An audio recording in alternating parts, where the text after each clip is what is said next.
Hi everybody, it's me again, Charles Norman from Sports Solution LLC. We are the creators of AthleticSOS, and if you're trying to get an athletic scholarship, we suggest that you use our software. It's absolutely no cost to you. I will leave a link, a code, and instructions on how to use that code so you can use it at no cost to you. And so what we do is take your academic information, the sports you play, the level you can participate, and we show you the list of schools you qualify for academically to attend, the colleges you academically qualify to attend, and have your sport at the level you can participate. And that's basically what we do. And then we kind of show you how to go from there, but you can also go on your own, or you can use your, we tell you how to use your high school coach, your travel ball coach, or even a recruiting service, whatever you want to do. But our goal is for you to find the perfect place for you to go and play and know all of your options and opportunities, and then go from there. And so that's what we're all about here. And so in this one, I want to say, kind of caught me by surprise. It came up on us really fast, but school's back in, right? It's back to school. And everybody's all excited about it. And a lot of our members inside of AthleticSOS are starting to write us. Okay, so what should I be doing right now? Can you go over it again? I do these videos on the weekend before our software. You never see us advertise it anywhere. It's all word of mouth. And we usually work through schools, through nonprofits, and through other businesses to get kids and families into the system, and because we want somebody to be on the other side to help you. So here's some of the things I want to tell you guys about you going back to school. Let's say you are a senior. For you, the most important thing I think for you guys to realize is that you're not going to get another chance next year to go into your summer, to go ahead and do the travel and club routine and to get into these tournaments and these combines, because usually by the time you guys get to the end of the year, they don't let seniors participate. Now there's some senior only events that'll come up, but you don't want to be caught in that position where you're still trying to get placed somewhere or get some college to find you. Usually the colleges have moved on, and the ones that haven't, there's probably two reasons. One, the people that they thought they were bringing in, somebody dropped out and went somewhere else and they lost that kid, and now they need to fill that hole in.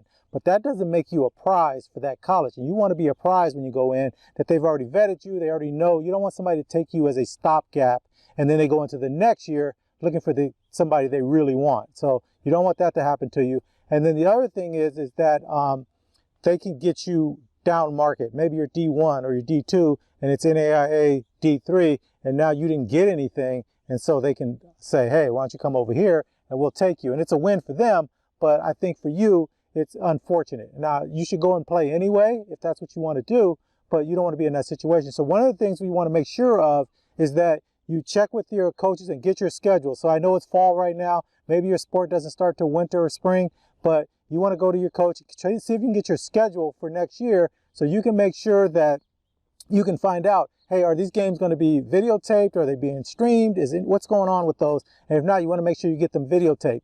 You also want to make sure you use AthleticSOS, and I'm giving you the information in here, that you've identified the schools you're interested in, and then for your schedule, you want to get that to those coaches at those schools and say, hey, I know we're talking back and forth here. I want to give you my schedule for this year, because that's going to be your opportunity to move forward with those schools so they can see you during your school year, your high school year. This is kind of it for you. The high school year is going to be your last training ground and showcase for you. So you want to be very, very serious about that. You want to check with your school counselors to make sure you're still in line with the courses you've taken, everything you've needed to do to make sure that you get to play at the next level, right? That you qualify to play at the collegiate level. So go in there and talk to your counselors. I know you may have done that before, or even parents. Go in there and check for your kids and work with the counselors to make sure you're in good stead. The next thing, I was talking about using the software, and I'm going to go through the software a lot. I know it's our software and it sounds self-serving, but this is why you're going to use AthleticSOS. You want to go in and let your coaches know, now these are some of the schools that I'm interested in. I know academically qualify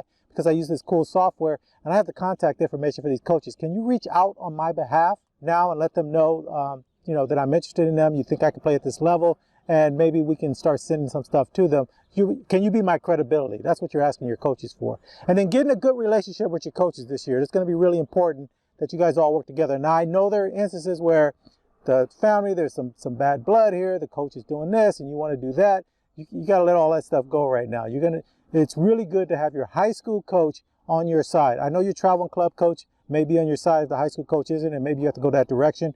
But one of the reasons that college coaches like the high school coaches is because they've got somebody coming in every year. Those guys are securing their jobs, and they're not making it because you're paying them.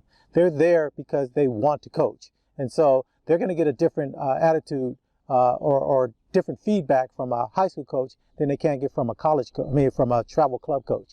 And so that's something you want to realize. College coaches are going to ask your high school coach about you. They're going to be asking about your attitude, your leadership, how coachable are you, those kind of things. And so even if you're on bad blood, you're hoping that coach at the very least will be honest with them. If you really are a good player and at that level, you want them to give you some sort of personal feedback too. It's not just all about your ability to play. Okay. And then so that's the other thing I was going to segue into. Become the leader on the team, the vocal leader if you have to make sure the team is on par. Everybody's ready to go. Everybody's working hard. You're going to work harder than everybody else out there. You're going to be a leader. Things need to start resting on your shoulders as a senior. So you need to come in with the right attitude. You're going to do your preseason workouts and things like that. If your sport is later on in the year, you want to start building up. You want to do that with all the other players that are coming in. You want to welcome the new players and let the existing players be there too. You guys get together on the weekends and work out. You talk about strategy, about roles and things like that. And so that you guys are all on the same page. This is your year to understand how to be a leader, because if you do get a chance to go and play at the collegiate level, you're going to be starting over again. And so this is what you're going to want someone to do for you. So do it for your younger kids that are coming in, or the juniors or the sophomores, whoever else is coming behind you. Okay, so we want to get all of that stuff done. And then finally, and this is just advice. You don't have to do anything that I'm telling you to do. But if you get a chance early in the year to get signed at the collegiate level, and they're in your top 3, in fact, if they're in your top 5, to me, I say do the signing. Now, I know sometimes you think that one, choice 1 or choice 2 is still hanging out there, and you really want to see if you can get that, or you're getting a lot of offers from D2s, but you really think you're D1, and you got a couple of D1s sitting there.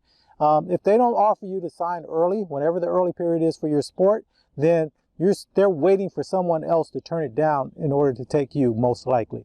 Or they're waiting to see something. Maybe you grew a little bit. Now, if you had a great growth spurt, or you just think your skill level went up that much, you might want to hold out. But I'm telling you, go where someone wants you. If someone is really coming at you and they're in your top 3, top 5, I would say sign. But that's just advice from me personally. Doesn't mean you need to follow it by any means. Okay, so now you're a junior. So let's talk about the juniors. And so this is where you're going to have to step up from whatever you were doing as a sophomore, especially if you were playing varsity. And so if you were playing, if you're playing varsity, you're a junior, you want to become a leader, but don't step on your seniors.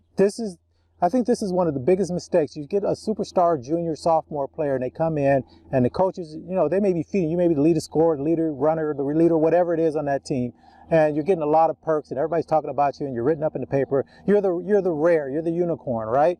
And so you come in there, you still give respect and defer to the seniors there, because they have grinded out, and then they're a little bit more mature. And I know in the high school age, 1 year, 2 years makes a huge difference in maturity. And so you want to still defer there, but not in your play. In your play, you got to be the man. People are depending on you. Those people, if you're that star, if you're a sophomore or junior and you're playing varsity, somebody somewhere is saying, all your teammates are saying, hey, you know what? No matter what goes down, at least we have this person, right? And so you're going to have to live with that on the court, but you're going to have to be a little bit humble in the locker room. You can still be a leader. You can still be vocal. And I know there's some rare instances where that sophomore, junior is more mature and more the leader of the team than someone else. But in general, still have respect and defer to those seniors when you get a chance in some kind of way.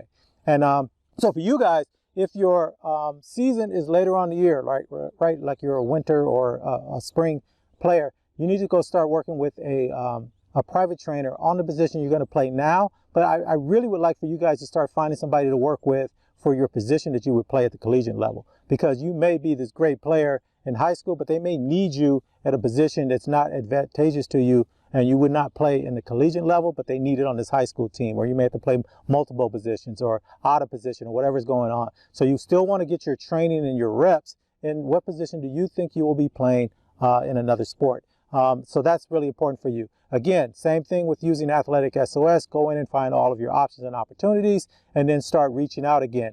The other thing I was going to say, now is the time to kind of reach out. If there's some travel club program that you were interested in before, start reaching out to them now while high school season is back in, and get in contact with them and let them know that you may be interested in coming out, and get about 3 or 4 of those travel club programs that you're interested in, and kind of hear what they're saying and watch what they're doing and see what they're all about. Because right now what they can do is start working with their younger teams, and maybe you can go and watch how they practice. How do they proceed? What is the overall value and setup for them, and see if you can find out what their schedule is going to be for the following year to see if that's what you want to do and who you want to be with.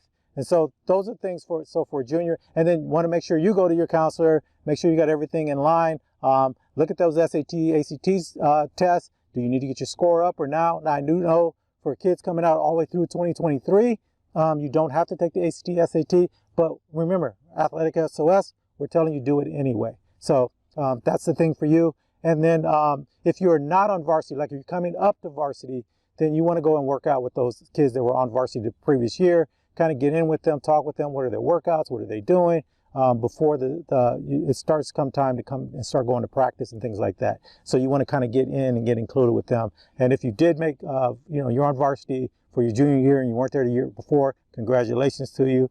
Get ready for a next level of work and more importantly, that next level of competition, because it's not JV to varsity is a whole different world. So hopefully you guys are ready to go and I'm excited for you. Okay, so freshman and sophomore. So let's say you're a freshman coming in and you're going into high school. Maybe you only get to play frosh-soph. Maybe you get to play JV, whatever's coming in. What you're trying to do now is learn that jump to the high school world and what it takes, the work ethic there. So pay really, really good attention. There's going to be a little less nonsense allowed from the coaches and everybody because you're trying to get in, you're trying to make the team, you're just trying to get there. One of the things I always see from a lot of the freshmen and sophomore is they get frustrated that they didn't get to varsity. There's only so much room on the varsity team. And so be okay with that. Look around your school campus. If you can make any team, I don't care if it's frosh-soph, JV, or varsity, you're still set apart from the rest of the student body population. So many other kids would love to be in the spot that you're in. Take that for that. And then now you're going to go work on your game. And a lot of times it's just that your skill set and your size don't match up. And so maybe you're a pretty good player. And if you were, I'm just going to take basketball right now. Maybe if you were 6'5", 6'6", you might be able to move up a little bit. But you're 6'2", and you play like a forward. Or you play like you kind of have, you don't have the point guard, shooting guard skills. Go get those skills. Look at your parents and say, okay, how big am I really going to get? And then you need to start working on those skill sets, which will get you to the varsity level. Varsity is also a mindset. You need to play against those people. So if those kids in varsity are working out somewhere, go work out with them. You rather work out up. It's going to get frustrating because they're going to dominate you. And that's just the nature of the game. But you want to get a chance. If you get a chance to go work out with those guys in the sport, go against them in competition head to head, you can see where you're deficient. Do you need to get stronger? Do you need, you can't do anything about your height, but can you put on a few more pounds by eating a little bit more? Do you need to lose some weight because you don't have the speed? Do you need to work on your agility? But the one thing, all of those things can be worked on and you can train for those things. But the one thing that you can do that gives you an advantage over everybody else is to actually learn your sport. Go back and look at your sport. Who's really good at it? What's their technique? How do they move? The other thing you can always do is learn positioning and leverage and things like that. Those are the kind of things that make you better. So if you can find a trainer that can help you with the little things, the thinking the game, to understanding what's coming next, being able to read by formations or sets or what somebody's trying to do, to be able to anticipate what's coming next, all of that, it puts you way ahead. Sports is just a game of inches and milliseconds. And if you've got any advantage at all, you want to use it as early as you can. And so those are some of the things that I just kind of wanted to bring up. Guys, definitely use AthleticSOS. These Sundays when I come out and do these videos, this is all about the kids trying to get athletic scholarships. I've got some other things for kids that are just trying to move on and go to college in general, or maybe use trade schools and stuff like that. They're trying to do that. We want to reward every single high school athlete that decides to go out and try out for the team and go to practice and do all those things. We want to reward all of you for that effort. And so our system is set up for that. But for the code that I give you down below, and for these talks that we're having right now, these are the kids trying to get athletic scholarships that you believe that you have what it takes to get there. And even if you're frosh-soph and that's your goal, you haven't even made varsity, but this is your goal. You're moving towards that thing. That's where you're trying to go. Then this is the channel for you. This is the YouTube channel for you. Always, I tell you guys now, go ahead and share that code and all of that information with your friends also that want to use the system. We're starting to notice now it's picking up really fast that people are going on and using the software and using the code, and they're really surprised on how great it is. And even if they're not in your sport, we have every single sport there's an opportunity to get an athletic scholarship. So share, be good, do the right thing. I'm going to throw this last thing in for the high school, especially the seniors, the stars of the team. This one's for you guys. Do something on your campus to help out somebody that may not have anything to do with your sport. Use your celebrity on campus to help out somebody. Give a high five to a kid. If you see somebody that's just kind of being ostracized or something's going on, just say hi. If you see them in class, you don't have to go out of your way. You don't have to make a big deal. Look at me, I'm on campus, and I'm the big guy on campus. Just make it subtle. Maybe only they know that you're doing it. But you want to give them a little bit of credibility on the campus, and you can do that for them. If you see the Frost Soft kids coming through and they've got their little uniform on and they're going to have a game later today, maybe it's on a Wednesday when you play Friday nights, right? You still want to give them some encouragement. Say, hey, do the best you can. Good luck to you guys. Work hard, keep it up. Nice, look good in that uniform. Great, all that kind of stuff. Just do something encouraging for other people, and that is part of who you are. And then the last thing I was going to put on this is for your social media, especially for you seniors. Let's get out. Let's film everything you're doing, your nutrition, your workouts, any kind of things you guys are doing as a team that you want to put out into the world that shows that your leadership and that you're involved in your community, you're involved with your school, you're involved overall in what's going on, and enjoy it. That's the main thing. And then I'm going to do one more last thing here. If you have something about you that would not be considered cool as the athlete, and it's who you are. You're a Star Wars geek. You like anime. You like drawing. Whatever it is that if all the other athletes found out about it, they'll give you a hard time about it. Do it anyway. Be who you are. It will make your life so much better. I don't know if it's going to make it easier right away, but it's going to make it so much better, and you're going to open it up for other people to do the same thing. So whatever little goofy thing you are, you know who you are at this age. And so be who you are. It's okay. It's all right if you got some little weird geeky things. We all have it. So embrace it. You don't have to throw it in anybody's face, but do it. And go join that club on campus where everybody's gonna go, what are you doing? Is that what you do? You go, yeah, this is cool. I love it. I like doing it. You should try it. And if they don't want to, they don't have to, but let them respect you for who you are. Be who you are. I don't know anything better in life than having the ability to just say, hey, this is who I am. I'm respectful of everybody else, but I really enjoy this thing. So I want to include this as part of my everyday life and what I'm trying to do. All right, guys. As always, best of luck to you. I'm glad school's back in. I hope you guys are excited. I hope you guys all have a great, great season. And we're going to start, as I move forward on these for the rest of the year, we're going to start talking about things you're going to be doing on campus and as part of a team, a high school team especially. All right, as always, best of luck to you. And if you want to stay in the game, we're here to help you. And then use the code, follow the instructions below, use the software. It's there for you. There's no cost. Talk to you later. Bye.